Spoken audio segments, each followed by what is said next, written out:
Welcome to the Fight with Depression podcast, the podcast for people who want to improve their mental health. My name is Christopher Boussard, and once again I have Molly, who is sitting here smirking at me. Just a little bit. I don't know why. So, no answer? No answer. Okay. Thanks for joining us once again, and unless this is the first time you're listening to us, then thank you for joining us for the first time. Yeah. So today so Molly and I just kind of discuss what we're going to talk about, and we just kind of decided that we're going to kind of talk about being in a funk because it just seemed kind of fitting for us. Yeah. I think for the past several days, we've both felt like we're in a funk. And as we were trying to come up with a podcast episode, I said, I feel like we just need to be honest and address the funk that we're in. So I think what brought it out is because when people have a lot going on, there's a lot of stuff that we get involved with, and we're building something up, and that's kind of happened where the last several months has been so focused on this fundraiser that you were doing with your company for Revital, and it wasn't just Molly who was enthralled. She was a lot more involved than I was, but I've been doing all this other stuff, and now that it's over, it's almost kind of like you're on the opposite side of the hill, and you're just kind of in that, I don't know, in a rut or something. It's almost like when you take a vacation and then you get back and you feel kind of sad because you missed being that. But it's a little different because I don't know. I mean, Christopher's put so much time and effort into building a few things. He made this beautiful fillet knife as well as an amazing coat rack with like a thin blue line, thin red line flag. And he was really excited about it, and I was excited about it. And this fundraiser, it took up lots of time, talking to lots of people, going and picking up items, and just trying to get all the details ironed out. And it was a very successful evening. We had a great turnout. It was a lot of fun. And now we're both kind of like, oh, it's over. And now what? Well, I mean, it's other stuff too. It is. Other things going on and everything. But I mean, it's really easy to get into those, the ruts or the funks or whatever you want to call it.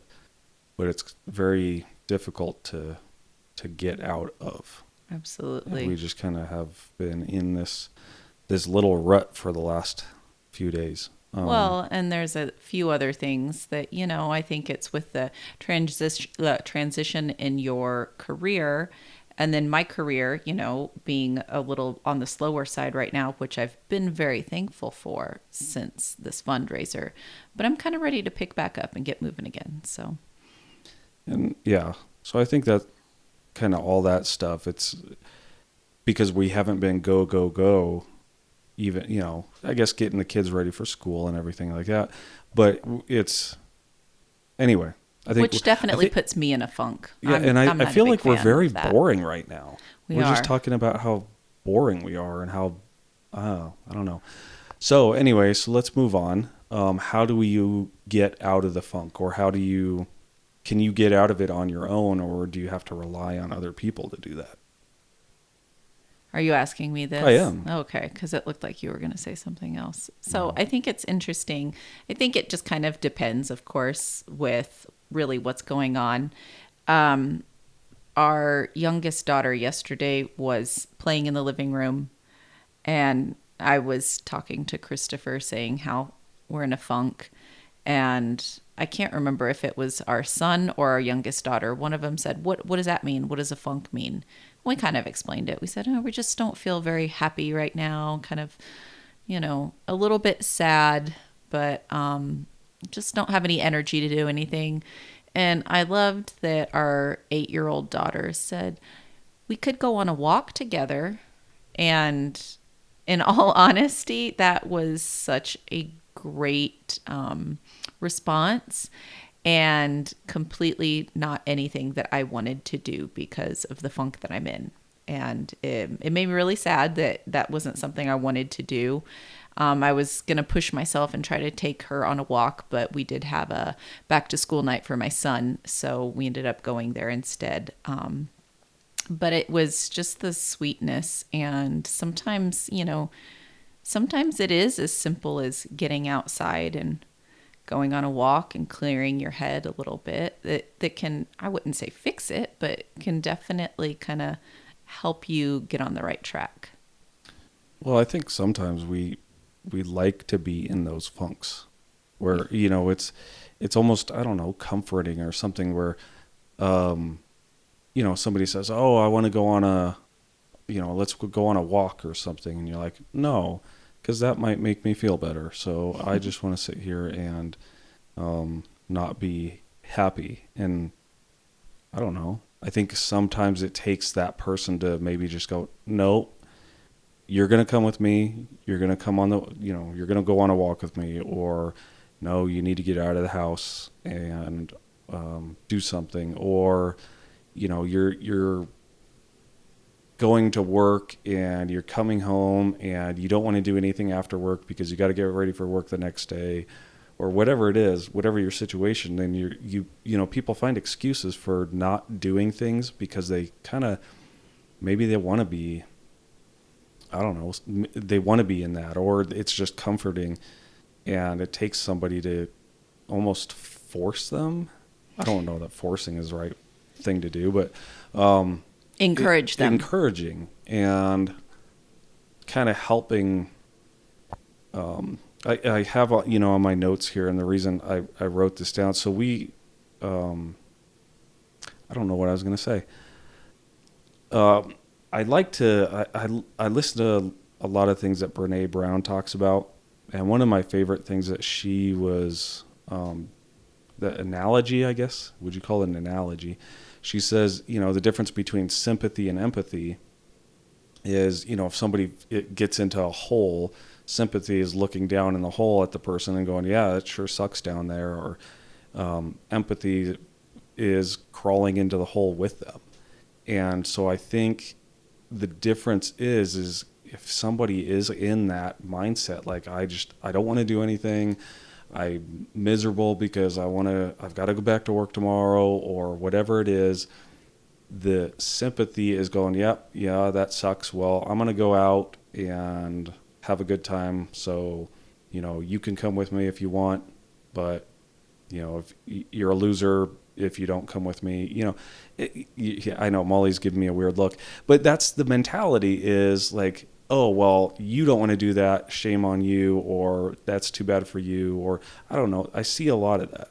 I feel like it's just more of like, well, it is the difference between empathy. Empathy is when you can feel somebody else's hurt and feel somebody else's emotions.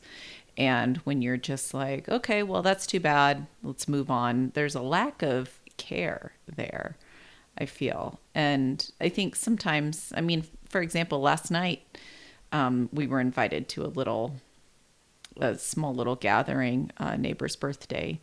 And I asked Christopher if he wanted to go, and he thought on it a little too long. So I knew that he really didn't feel like going. And in all honesty, I didn't feel highly like going either, because, like he said before, we're in this funk. I just don't feel like doing anything. Let's just stay home. But I thought, you know what? This person's really kind. I enjoy their company.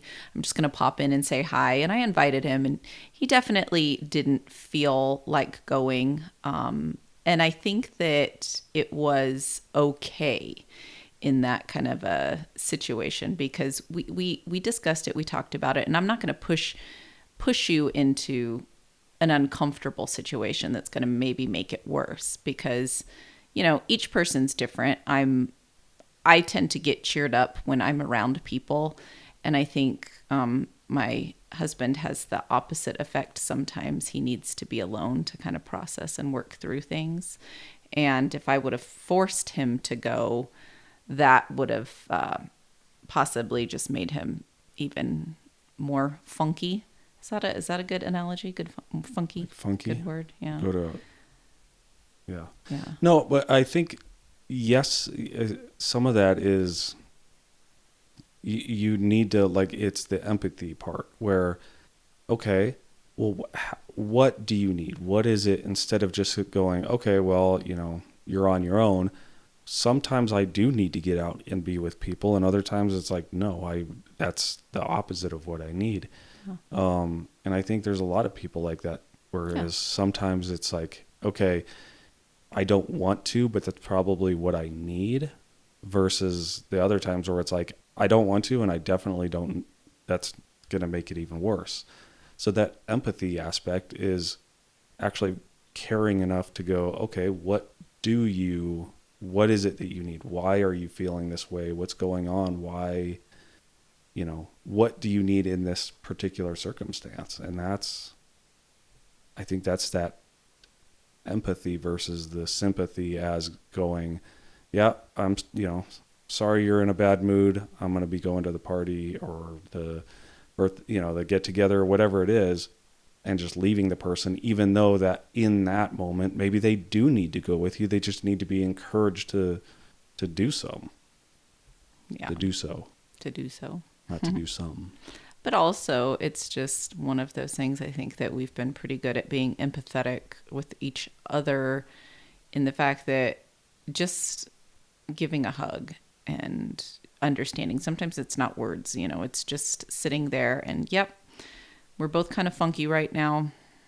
We're going to sit in it together for a little bit, but we're not going to let it, dictate the rest of our day or the rest of our week or anything like that. We still have things to do, and we've got 3 kids that we've got to get all the back to school stuff going.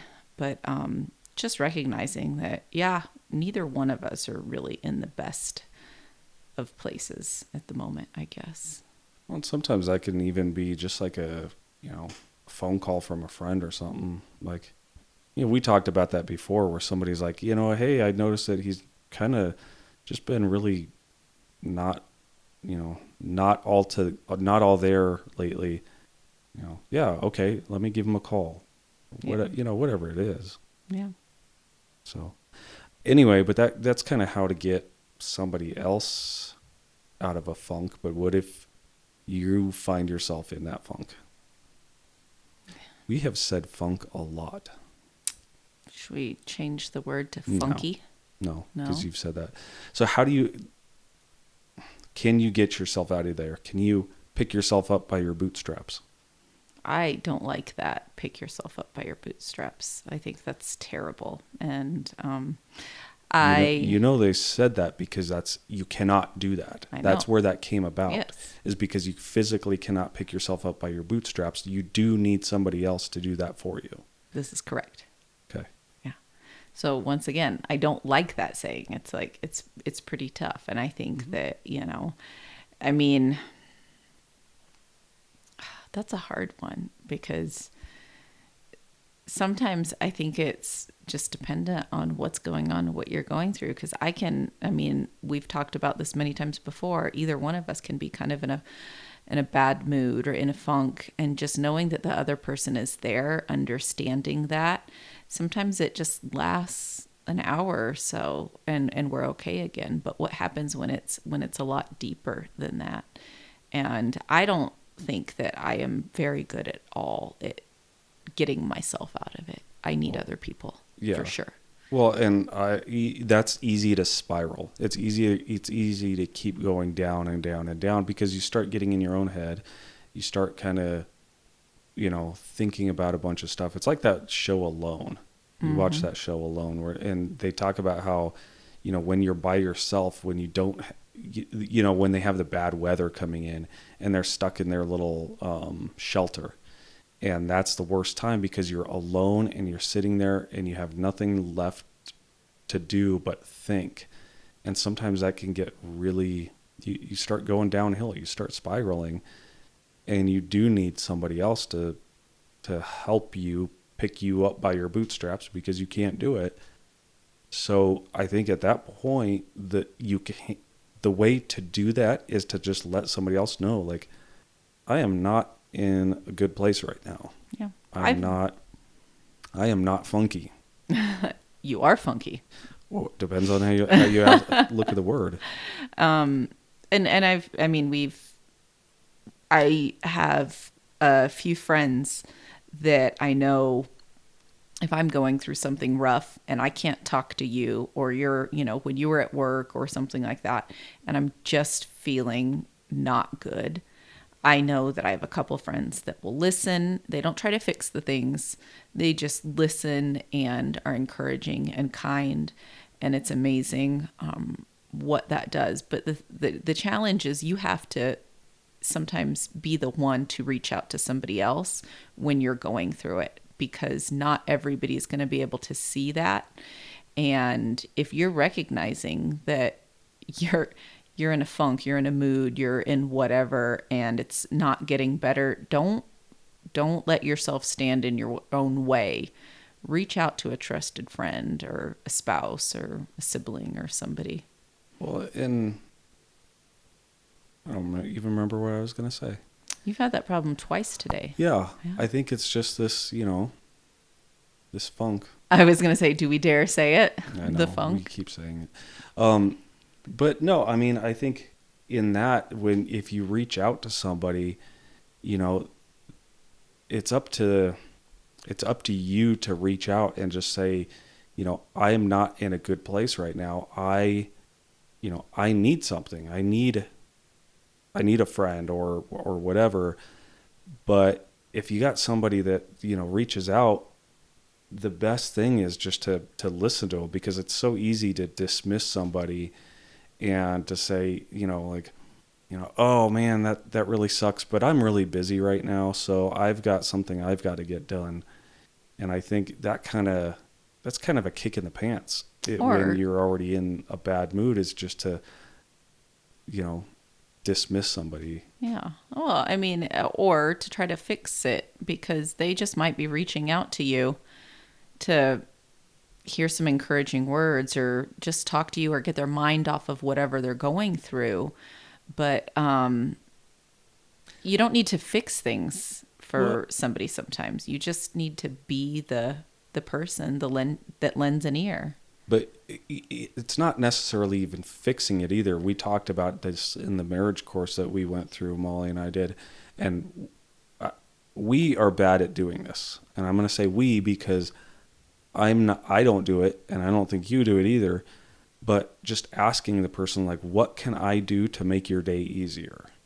If somebody is in that, if you can tell, like, that person's they're not all with it. And that's what I was going to say is everybody likes to put on a happy face, right? We oh, how are you? Oh, I'm great. And it's a lie. That's not a fib. That's like, that can be very dangerous, right? Or like, oh, I'm great. Okay. And you just kind of move on with your life. But like, no, not having a great day. And then that response is, okay, well, what can I do to make your day easier? Yeah.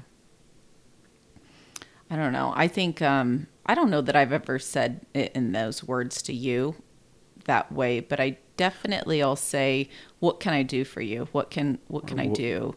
And most of the time you don't know, because there's not something that is like physically tangible or readily available that, you could do things. But I remember like things you've said that to me in the past. And like, can you take the kids and do this? Or can you help me with dinner, please? Just something small that, Well, and I think a lot of the times what people do is, and we do it, is, oh, you say, well, what do you need right now? Mm-hmm. And the response is, well, I don't need anything. Mm-hmm. And that's what we all do. It's like, no, I'm going to dismiss it. But whereas if you say, well, what can I do to make your day easier?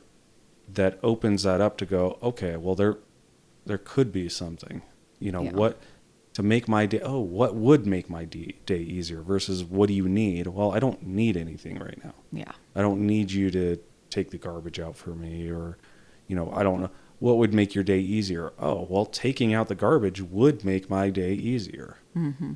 Yeah. So I there's mean, a difference there. I think another thing too that I've noticed, I do have a couple friends that will say, "How can I pray for you?" And sometimes that is such a blessing to hear because they can't do anything. They're far away. You can talk on the phone or text or whatever. But just knowing when they ask that, I mean, I'm always very honest. I'm like, oh, you can pray for Christopher's back or for the fundraiser or for whatever it is. And just knowing that somebody else is aware of, hey, this is what's on your mind. This is what you're going through. And they're in your corner. Yeah. Well, yeah. And I don't know. I think just it being encouraging and, I don't know. I was going to say something else and I just keep forgetting what I'm going to say. And Yeah. yeah, that's kind of, yeah, that's what I do when I'm in that little funk is my brain just doesn't shut off. I just go so many different places and Molly will be talking to me and she looks at me and says, where were you? I'm like, oh, I don't know. I don't know. I was in Somewhere else. I don't downtown know. Seattle. I don't know where I was. That sounds like it would be your nightmare. Downtown. Downtown anywhere. Yeah. Yeah. No, but I think part of that too is just reining it in. Like I said, when you talk about like what do you need right now? It's an automatic. I don't need anything. Well, what can I do to make your day easier? Now you're bringing that person back to the now, and we talk. They talk about. Oh my goodness! Now that word always just escapes me. Yep. I don't know. We're not going to help edit you. this. We're just going to leave this going, Yeah. and people listening are going to be like, they're going to be telling me the word. Yeah. And I can't think where you're just like in the present, you're in the moment. Yeah. So we'll just say you're in the moment. There we go. But mindfulness, Matt, thank Okay, you. there you go. Somebody just said it, and I heard it. Good job. Which is weird because they haven't heard it yet.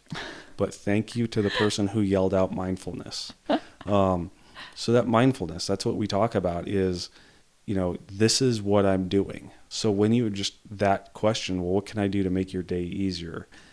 It's almost bringing that person to that mindfulness, like in the present moment, what do I need? Yeah. So, well, and what you were saying before, like backtracking just a touch, and I may have mentioned this in a previous episode, but when somebody says, oh, how are you? And oh, I'm great, I'm fine, everything's wonderful, whatever, most of the time that's obviously not true. But I had a moment one time several years ago at church, and I went up to a woman there, and I said, oh, how are you this morning? And she turned to me and she said, you know what? I'm really struggling being a good parent to my kids right now. I'm really struggling. And I went, oh my goodness, that was such a breath of fresh air. And I thanked her for saying that because I was struggling with that same thing too. And it created this open door there for us to have a little bit of a discussion about it. Nothing big and deep, but we were able to kind of move through what was weighing us down and what was on our mind just by having that transparency. And it's really refreshing when you can be like have that somebody with be honest with you. Yeah. Or when somebody's honest with you, and when you can be honest with somebody else and it's well received. And to have somebody who you can be honest with. Yeah. And not fake your day or anything. Anyway, that just kind of, I think we're kind of wrapping up, but that brings about like what, some of the things that we're trying to do, that mindfulness stuff. And I was talking to somebody the other day and they're like, that's really what we need right now is that reset, because your brain needs that when you're, like I said, when I'm in 18 different places, and you have that mindfulness where you're physically and mentally doing something. So I don't, if you're up to date on the website and all that stuff, the posts that we do, please stick around, because we're now, like Molly said, I've had my back issues and stuff, but now we're progressing, and as we're progressing with this, hopefully we're going to be doing more of this, getting people out, doing these physical activities, doing this mindfulness. And I speaking with a doctor the other day, and he was like, this is exactly what we need, is people doing these mindfulness activities where they're physically and mentally active. And so that's really what we're trying to do here at the Fight with Depression, is getting people doing these mental and physical activities that basically resets where, when you're in a rut, when you're in a funk, and you need to have your routine broken, and get you out of your funk, out of your rut, and maybe do something a little uncomfortable. Maybe something a little different. Yeah, something a little different. Push your boundaries. So anyway, look for that. And I don't know anybody who's up on the Bible app on their phones or anything. This came up the other day, and it kind of brought me to, just on this topic of being in a funk and the ways that you can get yourself out. It's not really a way to get yourself out, but just a reminder for everybody. It was in Philippians 4:8. It says, whatever is true, whatever is noble, whatever is right, whatever is pure, whatever is lovely, whatever is admirable, if anything is excellent or praiseworthy, think about such things. And whether, you're a Christian or not, I think that those words ring true. Or, you can sub it up in Bill and Ted's Excellent Adventure, when Abraham Lincoln is talking, and he says, be excellent to each other. I think that's kind of, Bill and Ted's such a good movie. Just be excellent to each other. So I don't know be how else I excellent can to yourself too. be excellent to yourself. Yeah. So anyway, maybe we'll just leave on that note. I think that's a good one. Okay. Yeah. Because if I start talking, I'm just going to keep going. Okay. Yeah. So anyway, yeah, be excellent to each other. That's how you can help get out of your funk, and that it helps you get out of your funk too, when you are just excellent to somebody else. When you just speak kindly to somebody else, think about, what's lovely, what's admirable, and tell somebody, like, I think your hair looks really great today. Thank you. You're welcome. And it makes you feel better about yourself, and that person feels better, and then you feel better about yourself for making somebody else feel better. Can I add one note to that? Yeah. It was last summer, and I was at the grocery store, and it was a pretty rough day, and I had been working all day, but I was dressed up, and this little girl who was probably about 5 years old came up and complimented my dress, and it made my day. And then her mom said she was so excited when she saw the dress. She really wanted to say something. So her mom encouraged her to go say something. And I'm going, how cool is that? This sweet little, like maybe 5-year-old girl, it made her happy. It just made me happy. And it was a really cool thing. And it definitely brought me to a good place that day because I remember it. Yeah. Well, and on that note, if there's something that, like, oh man, I should have told that person I like their nail polish. I don't know. I should have told that person their glasses were really cool. I don't know. Don't miss those opportunities to just, just compliment somebody. Yeah. So be excellent to each other. So until next time, God bless.